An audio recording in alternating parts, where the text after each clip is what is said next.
College पहुंचते ही नीलम ने आज सबसे पहले स्टाफ क्वार्टर के लिए आवेदन किया। इतने साल हो गए उसे कॉलेज में पढ़ाते हुए। चाहती तो कभी का क्वार्टर ले सकती थी, पर इतना बड़ा बंगला छोड़कर यूं स्टाफ क्वार्टर में रहने की उसने कभी कल्पना भी नहीं की थी। फिर राजीव भी नीलम के घर आकर रहना पसंद नहीं करते थे।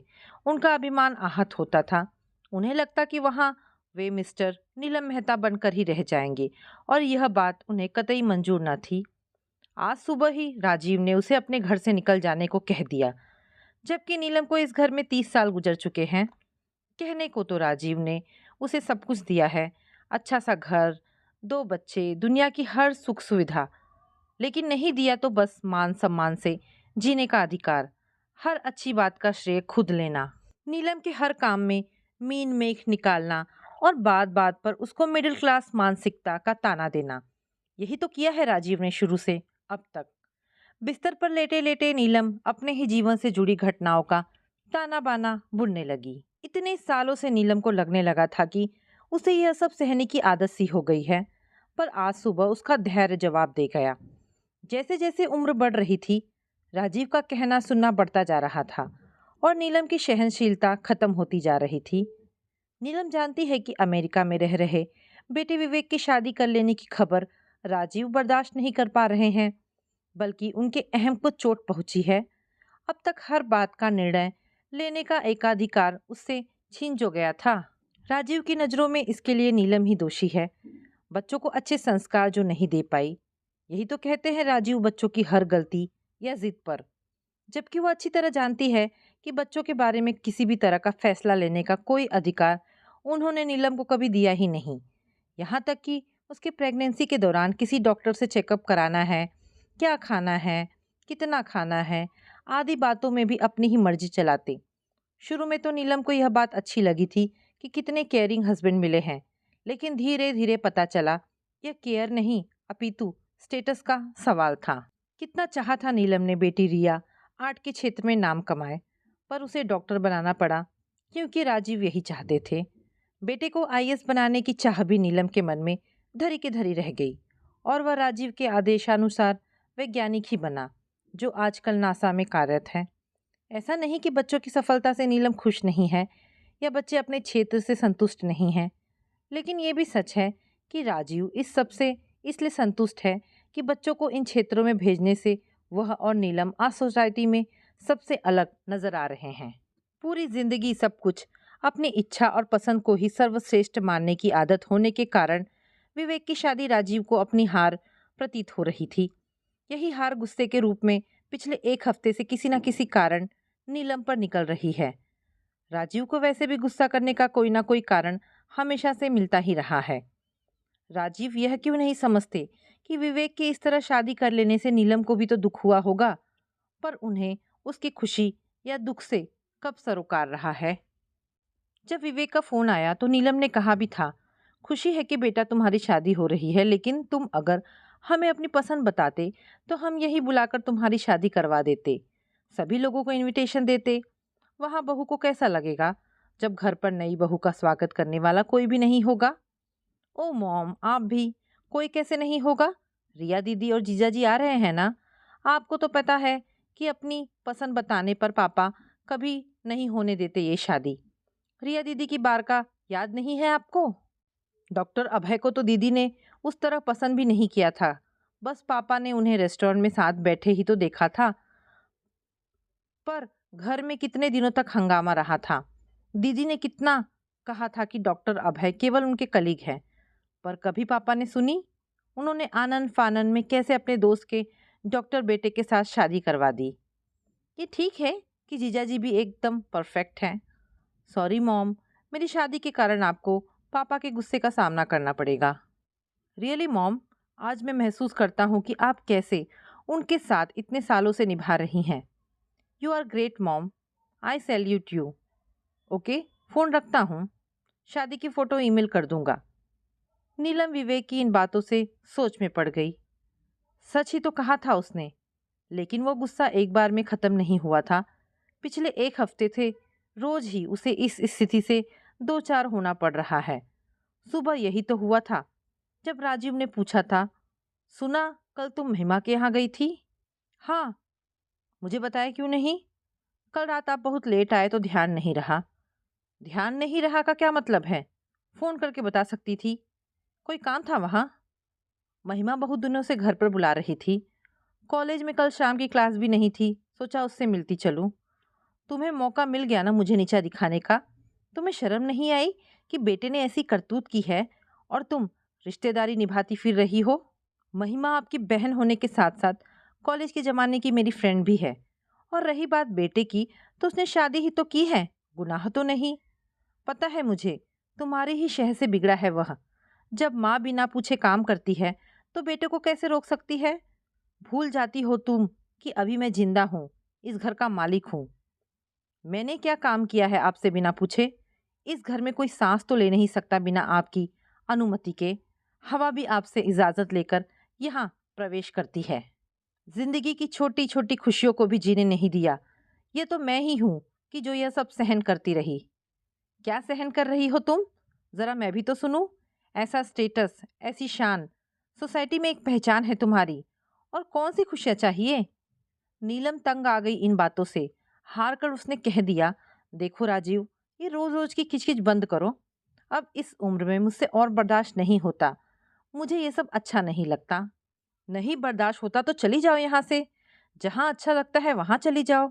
क्यों रह रही हो फिर यहाँ? चली जाऊं? छोड़ दूं? उम्र के इस पड़ाव पर आपको बेशक ये कहते शर्म नहीं आई हो, पर मुझे सुनने में जरूर आई है। इस उम्र में चली जाऊं? शादी के 30 साल बाद तक सब झेलती रही, अब कहते हो चली जाऊं? जाना होता तो कब की सब कुछ छोड़कर चली गई होती। नीलम तड़प उठी थी।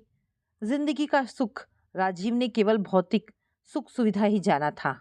पूरी जिंदगी अपने आप को मारकर जीना ही अपनी तकदीर मान जिसके साथ निष्ठा से बिता दी, उसी ने आज कितनी आसानी से उसे घर से चले जाने को कह दिया।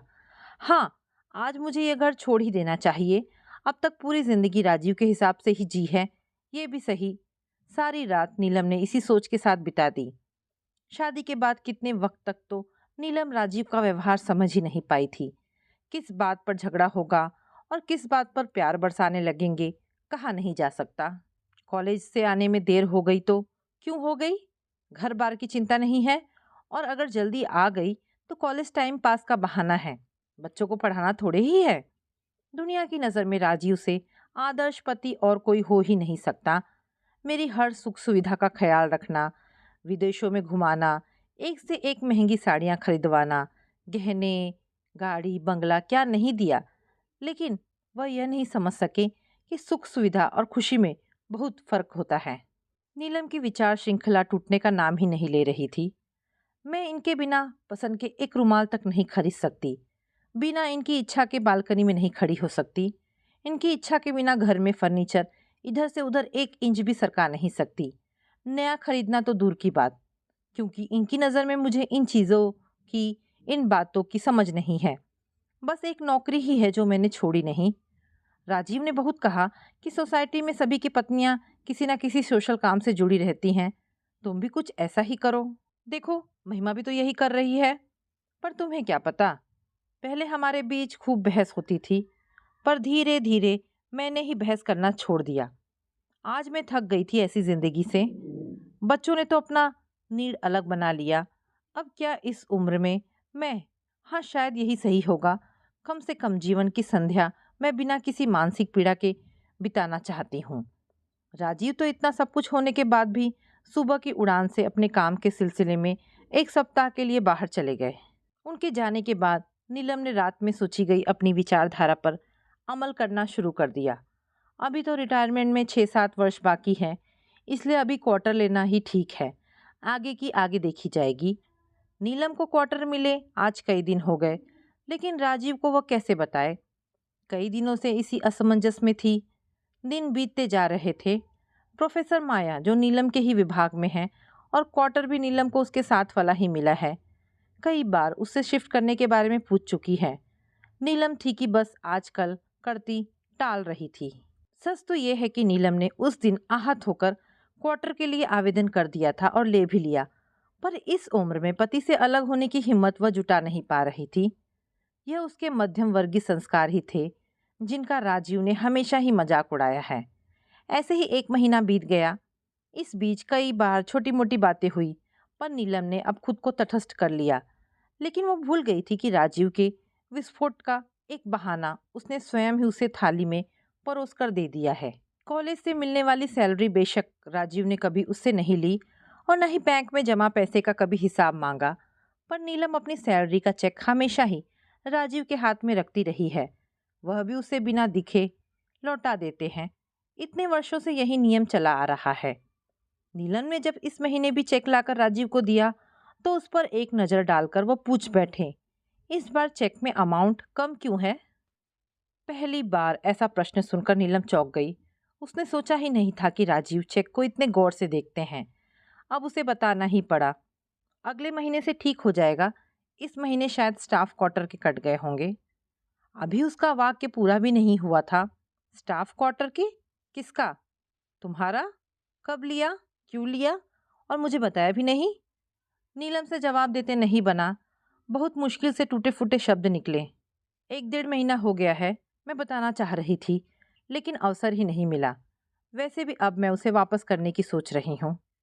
1 महीने से तुम्हें मौका नहीं मिला? मैं मर गया था क्या?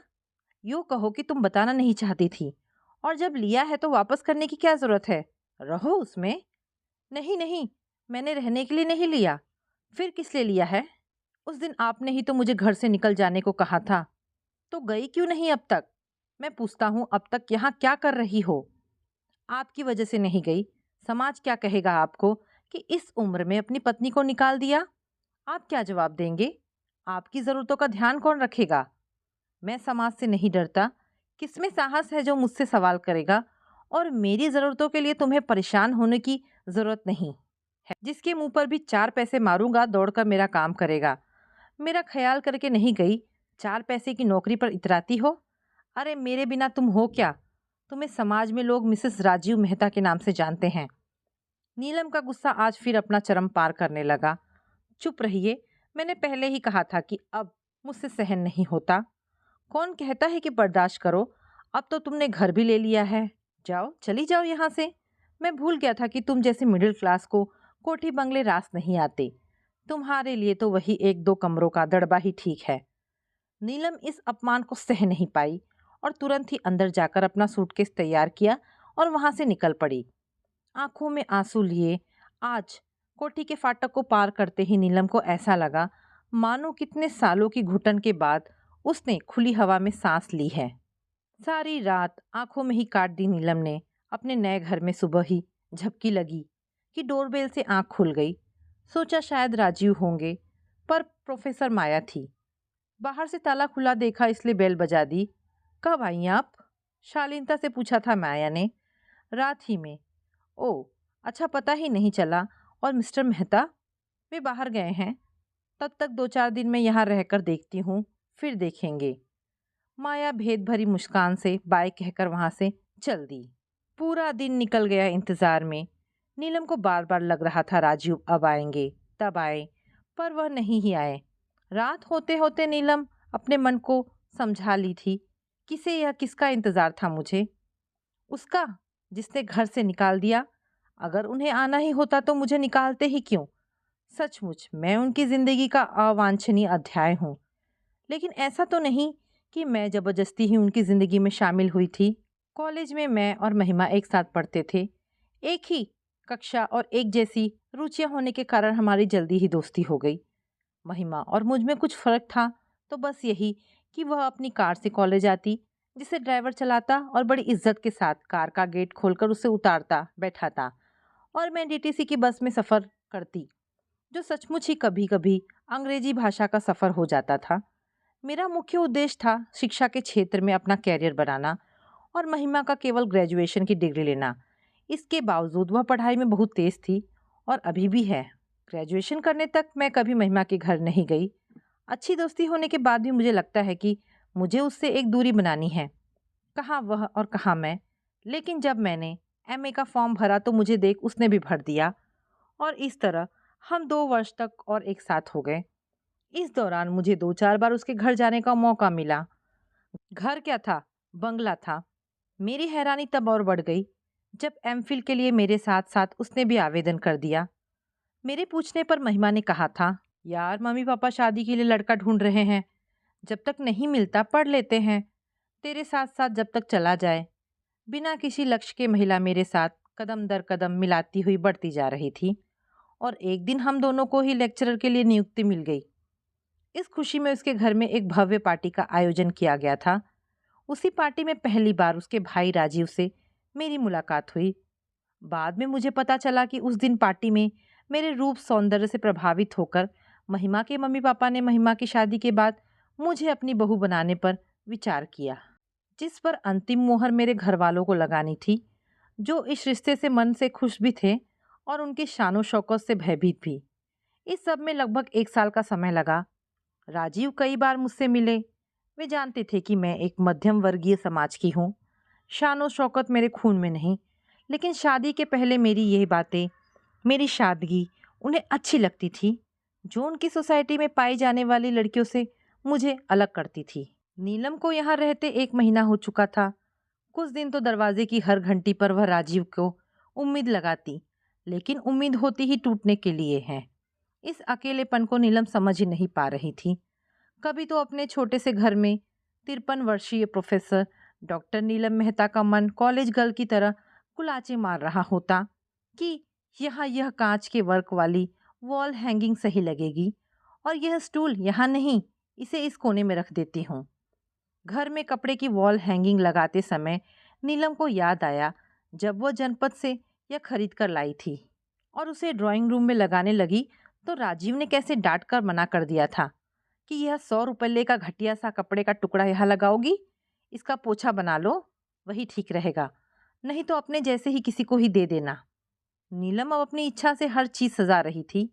कोई मीन मेख निकालने वाला या उसका हाथ रोकने वाला नहीं था, लेकिन फिर भी जीवन को किसी रीतेपन ने अपने घेरे में घेर लिया था। कॉलेज की फाइनल परीक्षाएं खत्म हो चुकी थी। सभी कहीं ना कहीं जाने की तैयारियों में थे। राजीव के साथ मैं भी हमेशा इन दिनों बाहर चली जाया करती थी।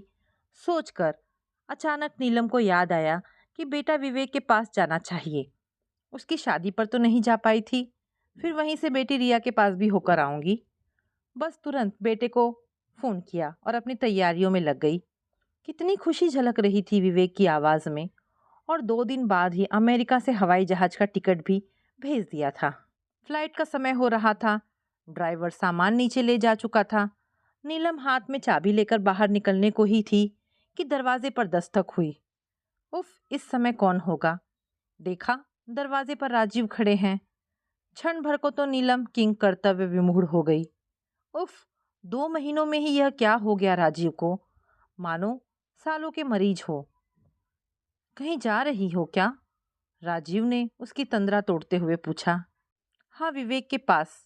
पर आप अंदर तो आओ। अंदर बिठाकर नीलम राजीव के लिए पानी लेने को मुड़ी ही थी कि उसने नीलम का हाथ पकड़ लिया। नीलम, मुझे माफ नहीं करोगी? इन 2 महीनों में ही मुझे अपने झूठे अहम का एहसास हो गया। जिस प्यार और सम्मान की तुम हकदार थी, तुम्हें वह नहीं दे पाया। अपने अभिमान के आवरण में घिरा हुआ मैं तुम्हारे वजूद को पहचान ही नहीं पाया। मैं भूल गया कि तुमसे ही मेरा अस्तित्व है। मैं तुम्हारे बिना अधूरा हूँ। ये सच है नीलम, मैं तुमसे बहुत प्यार करता हूँ। पहले भी करता था, पर अपने अहम के कारण कहा नहीं। आज कहता हूँ नीलम, तुम्हारे बिना मैं मर जाऊंगा। मुझे माफ कर दो और अपने घर चलो। बहू को पहली बार अपने घर बुलाने के लिए उसके स्वागत की तैयारी भी तो करनी है। मुझे एक मौका दो अपनी गलती सुधारने का। नीलम बुढ़ापे में पहली बार अपने पति के प्यार से सराबोर खुशी के आंसू पोंछती हुई अपने बेटे को अपने न आ पाने की खबर देने के लिए फोन करने लगी। जीवन की संध्या बेला में नीलम को पति के साथ की जरूरत थी और वह अपना बचा हुआ वक्त अब अकेले रहकर नहीं काट सकती थी। और कहते भी हैं कि अगर सुबह का भूला शाम को घर वापस आ जाए तो उसे क्षमा कर देना चाहिए।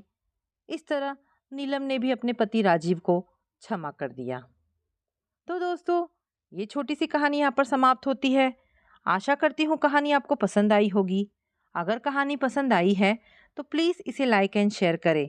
दोस्तों, ऐसी ढेरों पारिवारिक और शिक्षाप्रद कहानी सुनने के लिए हमारे चैनल को प्लीज़ सब्सक्राइब करें। धन्यवाद दोस्तों।